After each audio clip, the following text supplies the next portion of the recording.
Let's go to Stan. Hey, Stan, what's going on? Hey Bart, how are you doing? How's it going? So, where are we playing here, Stan? We are playing out of a home game in New York City. So this is a one of those typical ones that are just out there. Have you ever called into the show before? I have not. I have not. This is my Okay. first time. The reason why I ask is because I'm somewhat intrigued about New York City poker. So back in the day, rounders. It's weird because I grew up in Boston. I've only been in New York City like twice, and one of the times was when we went for Labor Day weekend last year with my whole family. But I had asked this other New York City caller who called in with a private game hand, like, what is it like when there are like New York City? I mean, Manhattan is so big. New York City is insane. So are there private games in every single borough? Multiple private games in every borough in New York City going? Like every night? I would say probably. I am mainly focused on the ones in Manhattan, given Right. that's where I'm located, and Hmm. sometimes they make it out to Brooklyn, Hmm. but generally it's mostly Manhattan. And have And I know within Manhattan, there's probably like off the top of my head, I probably know like 5 to 7 of them at least. that go like on a nightly basis type of thing. Yeah, they usually alternate. So one will probably run it on like Friday, Saturday, Sunday. Another one will probably run every Wednesday, and another will be Tuesday. So like there's a different one each day of the week, depending on which fits your schedule better. Well, there's got to be other games too, probably that you don't play in. From I mean, Manhattan's so many people, right? I mean, it's just, but For but sure. it but it's still just all no limit in PLO, right? Though for the most part, you've never seen any other games, right? I've only seen No Limit and PLO, but those are probably the ones that are most common, the ones that people want to play. But what I have noticed is people have started to gravitate a lot more towards PLO, and the PLO games have gone a lot more deeper, which has started to make me start wondering if I should start learning PLO as well, since it seems like there's a lot more money there. And also, I don't know, maybe I just yearn for the days of like the Mayfair Club and like Rounders, and they were probably playing like stud high low in those clubs and stuff like that. But I guess those days are done. All right, so what's what's the size of this game? Yeah, so this game is a 5-10 with a straddle for 25. That's been going on pretty frequently, I'd say. So there was a guy at the beginning of the show that called in who was playing a private game in Toronto, right? So similar type of setup. So what's the typical? I'm assuming it's a very large break type of setup, right? Yeah, this would probably be one on the higher side. So this one they advertise it as max 75, but to be completely honest, I've seen them take a little bit more.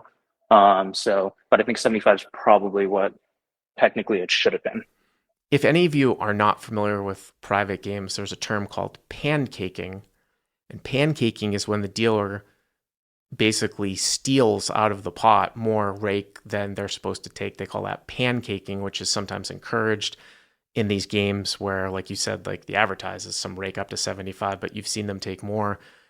And again, like I said at the beginning of the show, if you're playing games like this where it's the only option, there are certain things that you can do to make it a little bit more manageable in the sense of you could work a deal out with a proprietor where you help him start the game. Maybe he gives you a little bit of rake back. I mean, in a game like this, uh, at Stan, in a game like this, like I would assume that some people are getting some sort of rake back. I don't know if you get that, but it's just like a whole thing with credit and all that stuff. So 5, 10, 25 straddle. Okay. And how deep are you guys? At this one, I will be the effective stack at a 4,900. How much? 4,900. 4,900. Okay. Yes. So the main villain is it's a little bit of context. He's the game runner, so he's the one that runs this game. So when it comes to effective stacks, he pretty much covers everyone, and he definitely does that pretty much on purpose. And do you think he gives artificial action too? So this was my first time here. So for a Mm-hmm. little bit of context, I was actually at another private game right before this, and about an hour before, I got a text from a friend who said, "Look, this game's really good. You should come." And so I just left that game and ventured across Manhattan to this game. So this is my first time playing here. I don't actually have any strong reads on whether or not he gives a lot of action. I'm giggling here because if it's anything like the private games in LA that I used to be accustomed to, your friend probably got some sort of cut to invite you to the game from the proprietor or something like that. Uh, He did, but he he split it with did, me, so he we both did. got it. You both. Oh, did you chop it up like a bonus, like a referral bonus? Yeah. Oh, that's pretty cool. That's good thinking. The other thing I was going to say about artificial action was that in LA, like I said, in these highly rated games, what they would have is they would have these house players. This is going to make for a great video because it's like the intricacies of like some private games. They'd have these house players that were literally put in by the house, almost like private game props, and they would play with the house's money, and they were there to give the illusion that there was a ton of action in the game. So they'd be calling raises with hands they would never call with normally. The pots would get big, right? Which would promote dealer pancaking, like I talked about. So it was all one big fucking scheme. Again, you can do it. The games are beatable. You got to watch the cheating, watch not getting paid if you're a profitable player. But that's another move that these guys will do. They'll have like these house players, and people used to complain to me. It's like, well, I'm playing against 4 house players that are playing any 2. We know that it doesn't matter. Like the wide range of the players makes the game better. But if they're playing with like an endless bankroll because they're put in by the house, they can almost martingale you to death. And then the house is taking more and more money as the pot gets bigger and bigger. Yep. That's what I remember from LA. And then, like I said, all the credit shenanigans. But anyways, let's get to the poker. All right. So 5, 10, 25, 4,900 effective. Okay. Yeah. So I am in the small blind with 5 of spades, 5 of hearts. Low jack opens for $75. Standard open size? Relatively standard. Mm-hmm. I think it's between like 70 to maybe 100, but 75 is about right. Mm-hmm. Then the cutoff calls. Cutoff is the main villain, the person who runs the game. I don't put him on anything super strong, given that he's a game runner. I've noticed that he tends to call pretty loose pre. I was going to say he's probably playing like 40% of his hands at least if he's a good game runner, right? Yeah. Oh. But I haven't seen him get into too many big pots. So what I have in my mind is he calls a lot pre, and then post he might tighten up a little bit more. Mm-hmm. But I think he's still fairly on the loose side. Okay. Mm-hmm. So low jack opens, cutoff calls, and then with my pocket fives, decided to 3-bet squeeze. So I squeezed the 375. Wow, I was not expecting that. Now, what was your thinking here? So you 3-bets to 375, because I'll tell you what my thinking is off the top is that I don't know if you, so it's kind of a different, there are 2 classes. I remember this kind of reminds me of like a Bob Safai. I remember I played with guys that said it was great to play with Bob Safai because he would have all these prop games going where he would literally call any bet pre-flop because of the props. Like the red-black props and stuff like that to get it because the props were only on or something. So if you were playing like a red or black prop, what that means is like, I have red, you have black, and if the flop comes out red, I win X amount. Well, if I get dealt 2 black cards in my hand, that's good for me, right? If I want the flop to come out red. So if he ever had that happen, he'd always call a bet. But then my friends who played high stakes would be like, you just squeeze him, and he would just fold. Because the props, and I guess my question here is the game runner just calling and then is he gonna fold to a squeeze here because he's just giving, putting money in there? I wouldn't say so. I do know the game you're talking about. I've seen it go for up to like 2K per Mm-hmm. flip. Mm-hmm. I believe some people were playing that during this, but at the current time, I don't believe the game runner was part of this. You were talking about like people were actually playing red or black. I was just giving an anecdote, but they're actually playing red or black. That's funny. Oh yeah, Yeah. for a couple K each. No, I don't know. I don't know if I would choose 5-5 to squeeze here. It just seems like a spot where I would do a lot of calling. The other thing too is you do go 4x plus the call. I'm just bringing the whole game runner into it just because, if the low jack, the initial opener calls, the game runner is going to call for sure. Yeah, you can hit a set, but I don't know how often this is like the goal of trying to get this one, heads up. No, I think I agree. I think the main thing is I've been fairly tight up until this point. I've been pretty carded for the past, I'd say, hour and a half, and I'd probably only shown down one hand, and that was when I had both nuts on a double board PL or bomb pot. So basically, the only hand I'd showed, I basically had the super nuts. So I think my image was extremely tight, and felt like I could use that where they would put my 3-bet range pretty high when I actually had something that was a little bit different.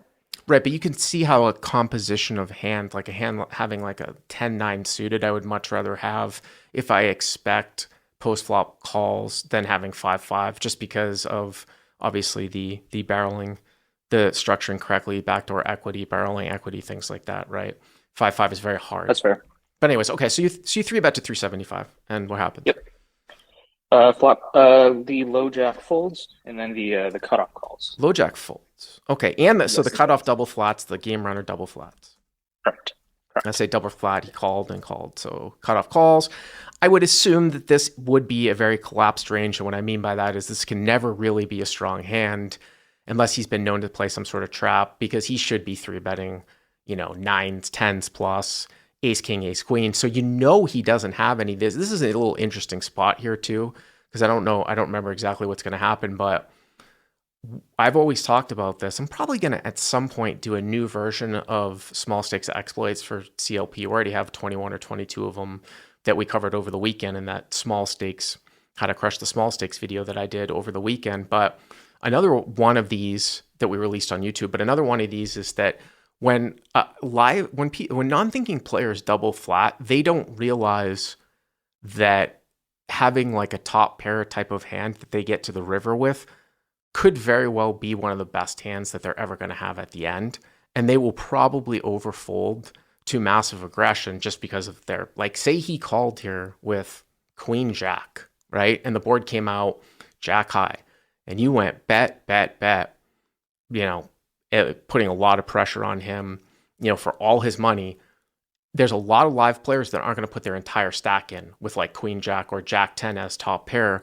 When if a thinking player squeezes them and they double flat, that's going to be one of the best hands that they're going to end up with. And if you do double flat, you actually need to defend down a lot lighter than you're accustomed to. So just one thing of note there. So the I think cutoff, that's fair. yeah. So the cutoff calls here, so it's like what, 8 and change, right? Something like that. 8 and change before the massive break, which I mean we could just say 8 and change. Okay, I'll put up 825. Yep. Okay. Mm-hmm. The flop comes out 6 of hearts, 5 of diamonds, 4 of spades. So Wow. 6, 5, 4 rainbow. So you flop middle set. I do. Yep. I go ahead and bet 250, which is about a third pot. Given that this doesn't necessarily hit my range, but I also don't really think it hits his range necessarily. I think this is probably a generally favorable board for me. No, I got to say right off the bat though, Stan, I mean, you're not trying to play optimal against this guy. I assume you're trying to play exploitable. And when the reason why I bring that up is like, I wouldn't even necessarily be thinking against a guy like this who's a game runner, oh, is this a board that I would be checking sometimes with overpairs? And the one time where it actually connects with me, I might check it. Not that this would be that. I'm talking about on other boards of like 7, 8, 9, 8, 9, 10. I mean, I think all that stuff goes out the window when you're playing against in a setup like this. Yeah, I think that's fair. I generally lean more towards exploitative than Mhm. GTA when it comes to games like this. I think So, that's fair. so you go kind of small. I mean, you do have a bunch of money behind. So, I mean, the only thing that I would say here is that I do like the bet, unless you think that you're going to encourage a lot of floats here by going small. There's a lot of sort of scarier types of cards that can come out later on. So I might try to get some value right now here and possibly go larger. It's kind of difficult even in my head to split off like a small bet on this board versus a large bet. I mean, are you making this same bet with like kings, aces, something like this against this guy? I might a little bit more, given that in that case I'd be blocking some of his over cards that might float. Yeah. Okay, fair enough. So you go 250. He calls relatively quickly. So pot is now about 13 and change, 13.25. Mm-hmm. Mm-hmm. Yep. The turn comes a 8 of diamonds. So now it's 4 to straight. 8 of diamonds. That's not a good card for you. I mean, here's the thing. I can see how this one's shaping up here.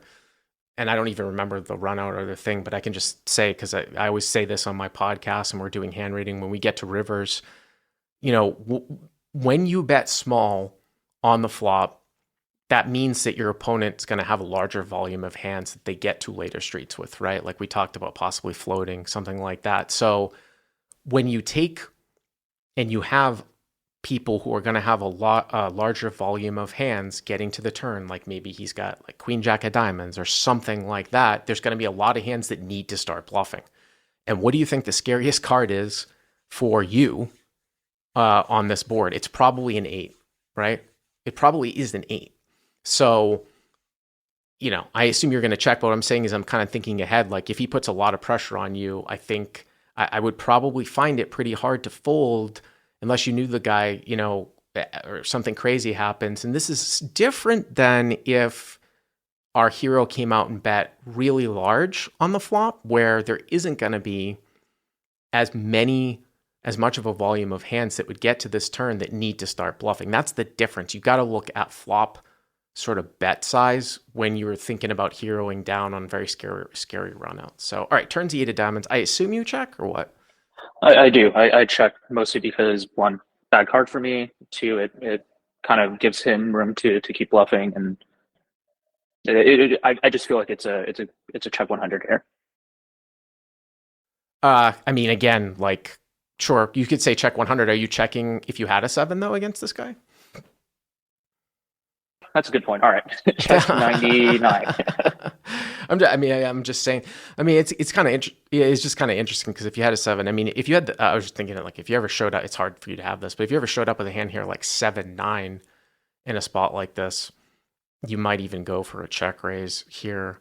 Because the thing is that I don't know. Sometimes live players will play this spot a little bit differently. Like some guys will check back with 2 pair, but some will just continue to bet. Some will continue to bet. The reason why I would actually like to go for a check raise here with really thick value, if you had a hand like 7-9 or say pocket 7s or something like that, is because the hands that are going to bet are probably not going to, the hands that are going to bet, which I would say are probably like 2 pair plus, are probably not going to fold to a check raise from somebody who 3-bet out of this position. So maybe the best way to get money in actually is to go for a check raise. Now people might say, but you have no bluffs here. Well, again, that's sort of true a lot of the time, unless you can somehow like extract like a bluff like ace-9 of diamonds or something like that. But anyways, so you check. So it's 6, 5, 4, 8, and you have, like I said, a set of 5s, 3-betting, and you check. Okay.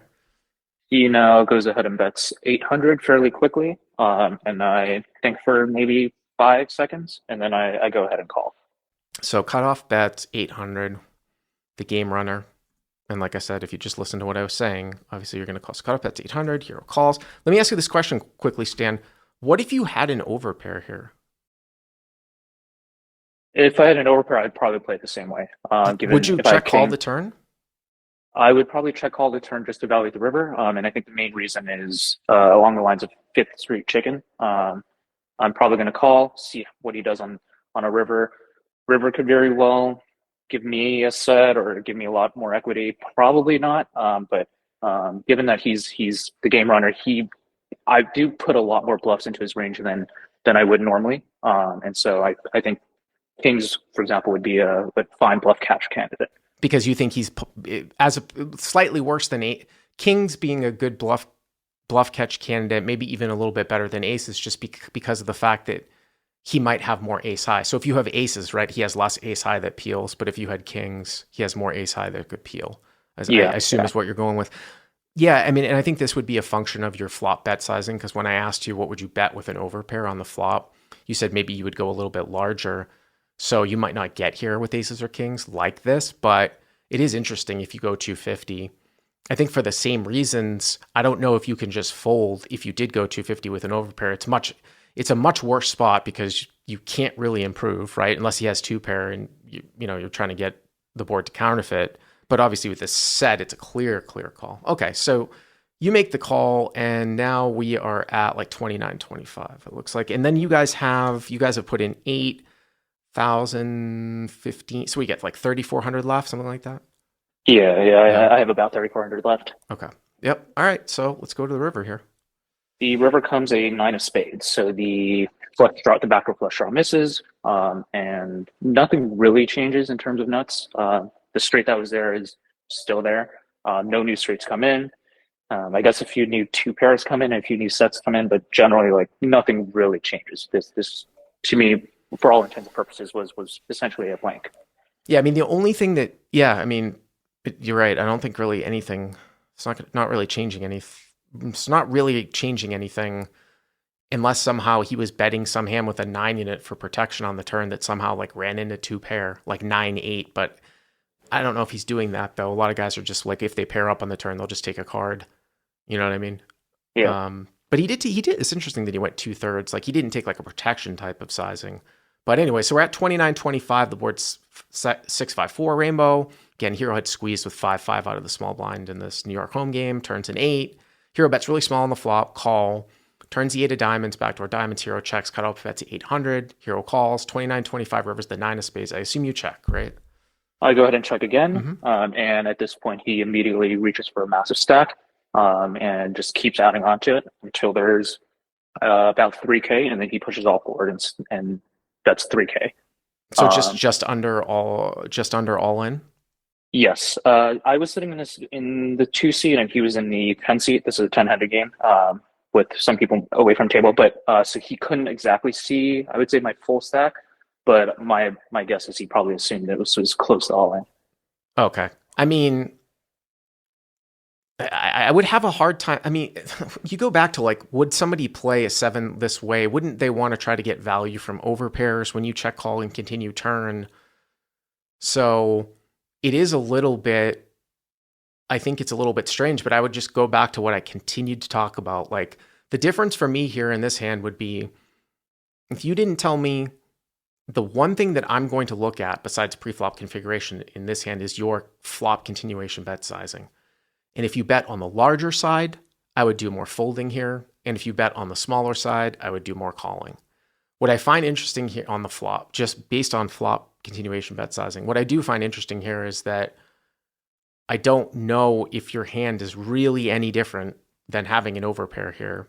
If he's just going polar to straights or, straights or bluffs, right? I mean, I guess there's one like pocket fours in there. I mean, would he ever do? Well, you're losing to pocket eights and pocket nines too. You know what I'm saying? So I guess the one little difference is that you beat pocket fours. I don't know if it's necessarily taken like this, but so, you look and you think about like a class of hand that you might have. With that being said, this is another sort of interesting thing though. If you were to look at this from an MDF perspective, which of course is minimum defense frequency, he's betting about the size of the pot, right? So you have to supposedly like call down with 50% of the hands that you get here with. This has got to be in the top 50% though. I mean, Yep. if you're 3-betting 5-5, I'm just saying like how often, because I'm sure you're squeezing with 5-5 at a partial. Let's say, this is how you have to look at this stuff. Say you like 3-bet 5-5, like 1 out of 10 times or 1 out of say 5 times, right? But you're 3-betting aces, kings, queens, and jacks like 100% of the time. So you have those hands so much more than you ever have 5-5. And with that being said, a hand like sevens or ace 7 or something like that. So if you wanted to strictly go down the MDF route, this has to be in the top 50% in this type of configuration. So again, I would just go back to the fact that it's a small flop size. The backdoor diamonds like sort of breaked out. And I just think that he might need to bluff here a lot. I think it would be a pretty large exploit to fold out at this Yeah, point. no, I totally agree. MDF played a part into thinking what are the best hand that I write here with, what are worst hand, Mm-hmm. especially given that I had a fairly tight image. I was trying to think what he thought of me, and if I am 3-betting on the small blind with squeezing to such a large size into 2 people, I'm assuming he's going to put me on a fairly high, like overpair or like very high range, and in which case then my set is much better. Well, I haven't seen much better, but it is better. So it falls higher on the MDF range. And people are saying, well, the only better hand that you might have here is 6-6. Well, I mean, if he's 3-betting 5-5, I'm sure he's 3-betting 7-7. And I'm sure you're 3-betting 8-8 and 9-9 and maybe sometimes 7-8 suited. So that's not 100% true, but it's still up there in the 50% for sure. So if you don't know what to do, even for guys that like don't want to think about super advanced concepts about MDF, you can just look and say, well, how strong up in my range am I? I mean, that's not a bad way to look at a certain situation to really simplify it. Like, I've got 5-5 here. Sometimes I have overpairs. Well, I'll call with 5-5 and maybe fold some of the overpairs. I'm not even saying which overpairs I would fold, but it's a way to simplify it, but it's not a bad way to look at it. So I'm assuming that you called. I did. I tanked for a little bit, thought about it, and then Uh-huh. realized this was just so incredibly polarized. It was either a bluff or nothing. And based on how we bet, like I don't rely too much on live tells, but a little bit of that based on MDF and all these reasons, I ended up making a call. And And he said kings are good, and then I show my set, and he mucks. so he thought he was trying to bluff you off of kings. Yes, at least that's what he said. I assume that's what he was trying to do. So, what would you have done with overpairs here, Mr. Stan? Ooh, that's a tough question. I think I'd probably check fold the river, given that at a certain point, kings are losing to a lot of two pairs, it's losing to a lot of sets, it's losing to potentially the straight. There just aren't enough hands that I would beat with just an overpair. But a set does beat some random two pairs and some random sets, though not too many just pocket fours. Well, that's why I had said that earlier because I said while everything you're saying is true, I don't know if any of those hands actually accidentally bet this way. Like a hand like say 8-6 or something like that, right? Or like a rivered 9-8, something like that. It's kind of rare, but I think it might have some merit though, where if it's like very, very close, I guess once in a while you might see somebody think think that you have a pair and just blast off with 9-8 thinking you're going to hero them with like kings or aces and they're making a very thin value bet, which you lose to. I mean, it would really, really suck to make a hero call here with kings and lose to something other than a straight. I think that would suck. So, yeah. All right, buddy. Thanks for the call. Appreciate it. Yeah, appreciate it. Good Thank time you so to much. talk with About underground New York. If I ever, Anytime. I'll look you up if I'm ever taking the Acela down there again. Maybe I Of can get in course, one of of those course. games. All right. Thanks a lot. Appreciate it. All right. Have a good day. All right. Bye bye.